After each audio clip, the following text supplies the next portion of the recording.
আঙ্গুর আছে, সব আছে।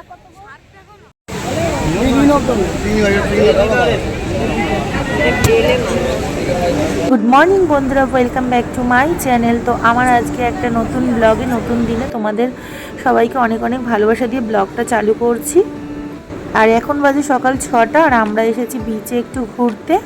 আর ঘোরার সঙ্গে সঙ্গে এখানে কিন্তু মাছ বিক্রি হচ্ছে। ওই দূরে দেখতে পাচ্ছ নৌকোগুলো সব ওখানে আসছে, ওখানে কিন্তু মাছ বিক্রি হচ্ছে। সেই জন্য আমরা হেঁটে হেঁটে মাছ কিনতে যাচ্ছি। আর এই দেখো এখানে কত শঙ্খ উঠেছে। তো এরকম সামুদ্রিক জিনিস কিছু দেখতে দেখতে চলে যাব মাছ আনতে। এত সকালবেলাও দেখতে পাচ্ছ যে কতটা ভিড়, আর সবাই কিন্তু মাছ আনতেই যাচ্ছে আমার যা মনে হচ্ছে।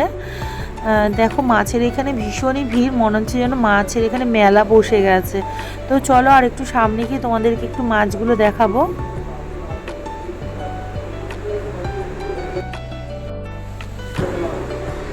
তো এখানে দেখো প্রচুর মাছ এসেছে, কিন্তু 5-6টা নৌকো এসেছে।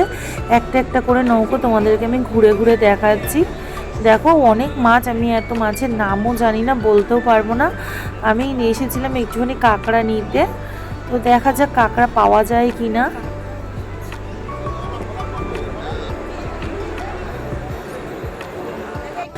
মাছ দেখতে তো আমার ভীষণই ভালো লাগে, জানি না তোমাদের কেমন লাগে, কিন্তু আমি সব মাছ যদিও এখানে খাই না, সমুদ্রের বেশিরভাগ মাছই আমার খুব একটা ভালো লাগে না, কিন্তু দেখতে তো ভীষণই ভালো লাগছে দেখো।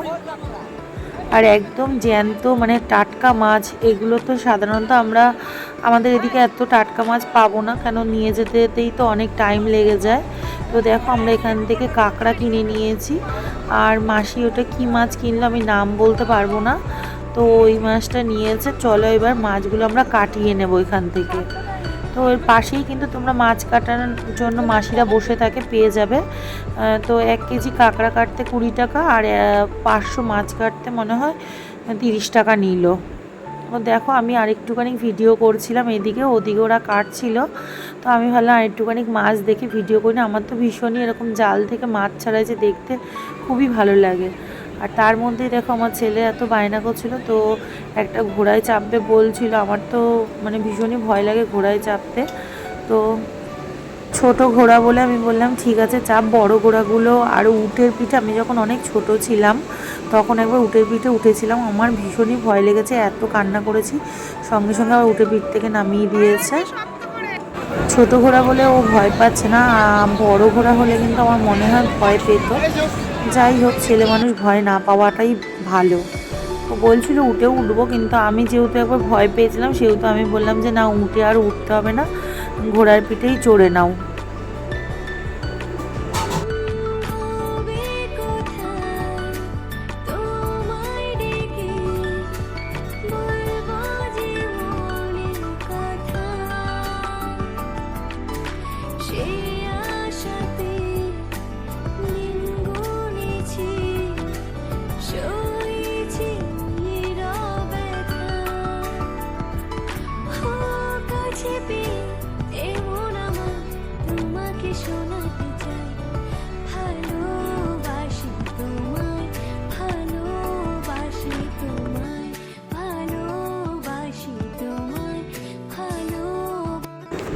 মাছ আর কাঁকড়া কেনা হয়ে গেছে, এখন আমরা চলে যাব হোটেলে। হোটেলে গিয়ে আমরা ব্রেকফাস্ট করব।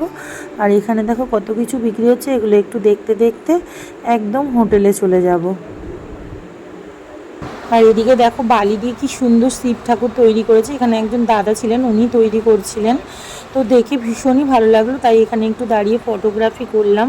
অসাধারণ হয়েছে একদম শিব ঠাকুরটা। এবার চলে যাব একদম সোজা হোটেলে। এই RL হোটেলটা দেখছো যে, এর 2-3টে বিল্ডিং পরেই আমাদের হোটেল।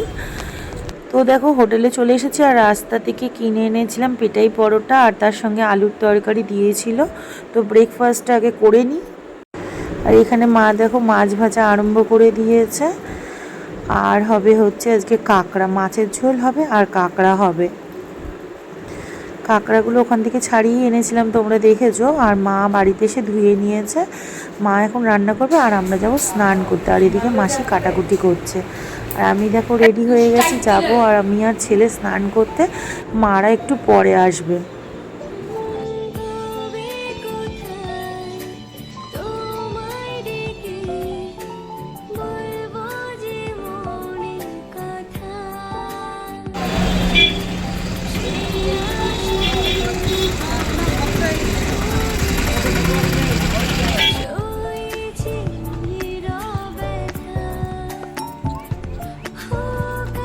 এবার জুতো আনলে ভালো হতো রে, আমি তো স্নান করতাম না।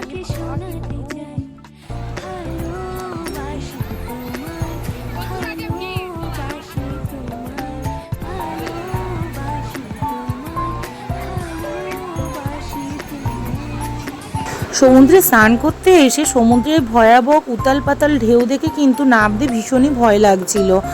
দেখো সবাই কিন্তু পাড়েই স্নান করছে, দূরে কয়েকজন ছেলে স্নান করছে, মেয়েরা কিন্তু কেউ দূরে স্নান করছে না। একেতেই তো বর্ষাকাল, আর দ্বিতীয়ত এখন জোয়ার চলছে, দুপুর 2টো অবধি জোয়ার চলবে। তো জলের এত স্রোত যে স্নান করতে রীতিমতো ভয় লাগছে, সবাই কাছেই স্নান করছে, কেউ দূরে যাচ্ছে না স্নান করতে। একজন বয়স্ক মহিলা ছিলেন এখানে, এইমাত্র তাকে নিয়ে যাওয়া হলো। একজনের হাঁটুর সঙ্গে ওনার হাঁটু বাড়ি লেগে হাঁটুতে ক্র্যাক হয়ে গেছে না কি হয়েছে বুঝতে পারলাম না, হাঁটু পুরো ফুলে নীল হয়ে গেছে। তো যা উতাল পাতাল ঢেউ, কার গায়ে যে কে পড়ে যাচ্ছে কোনো ঠিক নেই। এই ভয়ে আমরা ওপরেই দাঁড়িয়ে রয়েছি, স্নান করতে নামতে ভীষণই ভয় লাগছে। তো স্নান আর করবো না, বাড়ি গিয়েই স্নান করবো। ছেলে একটু স্নান করছে, তারপরেই বাড়ি চলে যাব।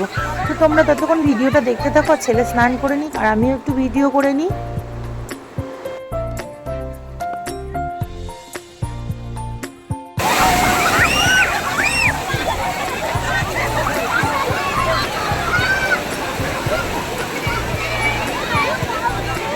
Friends, welcome back to my channel. তো এখন দেখো রেডি হয়ে গেছে, দুপুরে খেয়ে দিয়ে বিশ্রাম করেছিলাম, আর কোথাও যাওয়া হয়নি। আর সত্যি কথা বলতে এই গরম, আজকে খুব গরম ছিল, ভালোও লাগছিল না।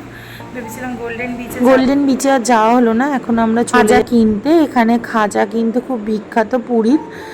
তো আগে কাকাতুয়ার খাজা খুব নাম করা ছিল, এখন আর কাকাতুয়ার খাজা নাম করা নেই। কাকাতুয়ার দোকানটা একটু কেমন হয়ে গেছে।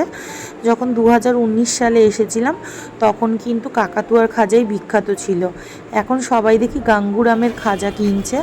তো আমি সামনে একটা গাঙ্গুরাম ছিল, ওই দোকানটা খেয়ালই করিনি, আমি একদম একটু দূরে আগের আমি এই দোকানটা দেখেছিলাম, বড় বেশ দোকানটা। তো ওখানেই আমি চলে গেছিলাম খাজা আনতে। ছোট দোকানটাতে এত লাইন পড়েছিল কিন্তু আমার চোখেই পড়েনি ছোট দোকানটা।